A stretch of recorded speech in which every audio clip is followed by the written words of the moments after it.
Freud spent his life uncovering the unconscious forces that drive us, but even he'd be shocked at how modern men are being psychologically disarmed. This isn't just about failed relationships. It's about a dangerous regression, a retreat to the mother archetype that leaves men vulnerable to manipulation and trapped in cycles they don't understand.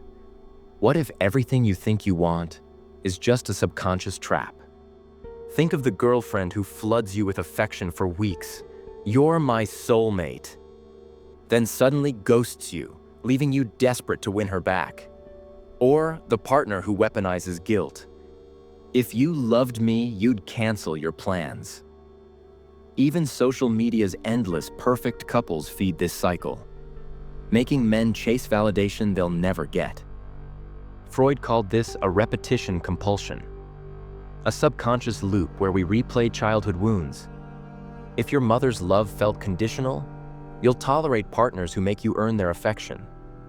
If you were taught to bury your needs, you'll fall for someone who weaponizes silence. The trap isn't the manipulator. It's the unhealed boy inside, still begging for approval. Modern culture feeds this. Dating apps reward love bombers. Pop sells obsession as romance. "I'd die for you" isn't passion, it's pathology. And Freud? He'd say today's men aren't just heartbroken, they're haunted. By mothers, by myths, by a world that profits from their emotional blind spots. An emotional trap isn't just conflict, it's control. Guilt, obligation, love bombing, withholding affection. Tactics designed to exploit vulnerabilities men don't even know they have. Think love bombing is romantic? Watch a manipulator flood you with affection, only to vanish, leaving you addicted to their approval. Or the partner who weaponizes guilt, dangling your failure to meet their demands. Even social media's curated perfect couples feed this sickness, selling men a fantasy that keeps them chasing validation like a drug. Pop culture sells obsession as passion. Freud? He'd call it pathology, because these traps aren't new. They're recycled childhood wounds. Freud warned that unresolved childhood dependencies become adult compulsions. If your mother's love felt conditional, be quiet, be perfect. You'll tolerate partners who make you beg for scraps of affection. If you were taught to bury your needs, you'll mistake manipulation for passion. The trap isn't the manipulator. It's the unhealed child inside, still desperate to please. Freud would ask, "Are you choosing your partner or replaying a script written decades ago?" Freud's most controversial idea, the Oedipal complex, claimed that boys unconsciously compete with their fathers for their mother's nurturing. But strip away the taboo, and you'll see a deeper truth. Dependency is the first addiction. And for many men, that craving for a mother's unconditional care never truly fades.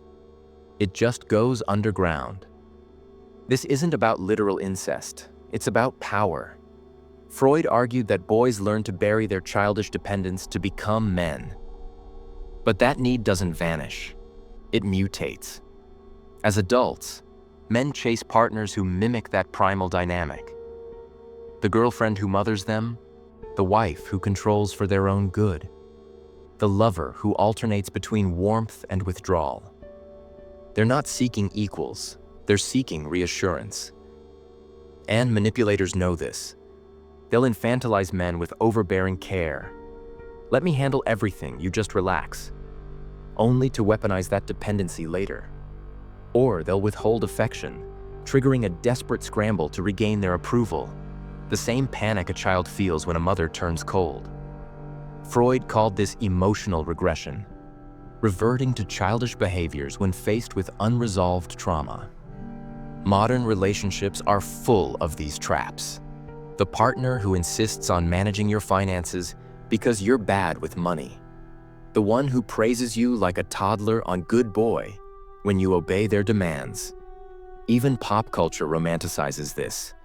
The man-child trope, the femme fatale who fixes broken men.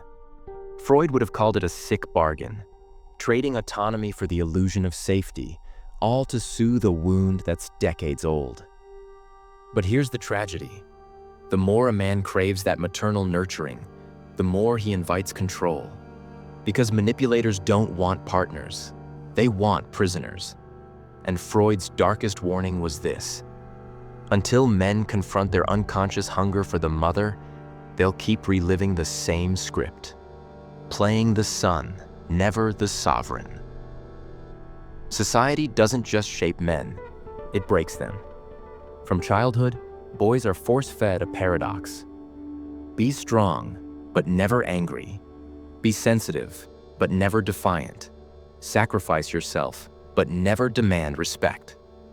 Culture, media, even education systems preach this toxic gospel: that a good man is a passive man, a man who shrinks to fit the mold. Nietzsche called it slave morality, a system that glorifies meekness as virtue. Jung warned of the shadow, the rage and ambition men bury to seem agreeable, only to have it fester into self-sabotage. Modern psychologist Gabor Mate exposes the fallout. Men so starved of authentic emotional expression that they confuse dependency for connection, silence for strength. Think of every Hollywood nice guy who wins the girl by playing harmless, every ad selling self-erasure as chivalry. Real men put her first always. Schools punish boys for roughhousing but never teach them to articulate pain. The message is clear.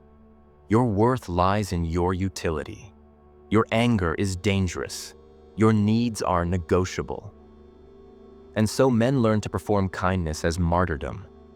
They're praised for vulnerability, but only the sanitized kind, the kind that doesn't challenge or disrupt. Without boundaries, that vulnerability becomes a weapon others wield. You've been taught to conflate compassion with compliance, to mistake silence for nobility. But here's the truth. A man who cannot say no isn't kind, he's unarmed. Jung argued that true strength comes from integrating, not suffocating, our darkest impulses. Nietzsche demanded we reclaim the will to power, not over others, but over our own diluted selves. Mate warns that trauma lives in the gap between who we are and who we're pressured to be.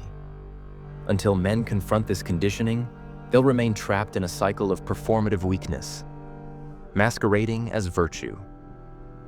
You've been taught that emotional vulnerability is strength, but without boundaries, it becomes self-destruction. And the world will exploit that destruction with a smile. Freud reserved his harshest scorn for men who refused to grow up, men who clung to the psychic safety of childhood. Individuation, he argued, was the ultimate act of courage, breaking from the mother's shadow to claim your own identity. But today, modern men aren't just failing to individuate, they're celebrating their dependency.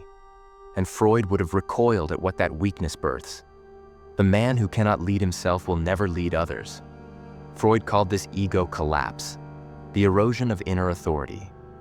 He's the guy who outsources every decision to his partner, who conflates compromise with self-erasure, who melts into resentment when challenged.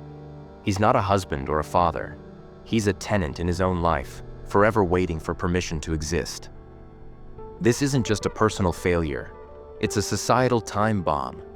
Weak men raise fractured families, sons who inherit their passivity. They elect tyrants, mistaking bluster for strength. They cling to ideologies, religions, or conspiracy cults, anything to fill the void where their sovereignty should be. Freud warned that civilization hinges on men mastering their primal chaos. But when men trade their agency for comfort, civilization rots from the inside. Why does this happen? Because it's easier to play the son than the patriarch, to seek a partner who mothers, not challenges, to mistake compliance for peace. But Freud's mother complex isn't about love. It's about power. The man stuck in this loop isn't gentle, he's docile. And docile men don't build futures. They repeat the past, trapped in cycles of blame and victimhood. The solution isn't dominance, it's ownership. Freud's ego strength means facing the uncomfortable truth. You are not your childhood. Your pain isn't a free pass. Your partner is not your therapist. Until men reclaim their inner authority, they'll remain psychological puppets, and the world will pay the price. Freud's nightmare wasn't a world without fathers. It was a world full of sons, forever bowing to shadows. Breaking the cycle starts with a brutal truth. You can't negotiate with your unconscious. Freud warned, unexpressed emotions never die. They're buried alive and come back in uglier ways. So let's dig them up and rebuild. Step 1. Cultivate emotional awareness without attachment. Notice your patterns. When guilt hits, ask, is this mine to carry, or am I reliving a childhood script? Feel the anger, the neediness, the fear, but don't act on them. Freud called this observing the ego, standing apart from your emotions, not drowning in them. Step 2. Build inner validation systems. Stop outsourcing your worth. Every time you crave external approval, does she like me? Do they respect me? Replace it with a harder question. Do I like myself here? This isn't arrogance, it's sovereignty. A man who validates himself cannot be manipulated. Step 3. Set ruthless psychological boundaries. Boundaries aren't walls, they're filters. Say no to demands that infantilize you. Walk away from love that feels like control. Freud argued that neurosis springs from repressed instincts. So reclaim your no. It's the foundation of mental health. Step 4. Study your shadow, Jung's antidote. Jung's shadow work isn't self-help, it's self-confrontation. What traits do you hide?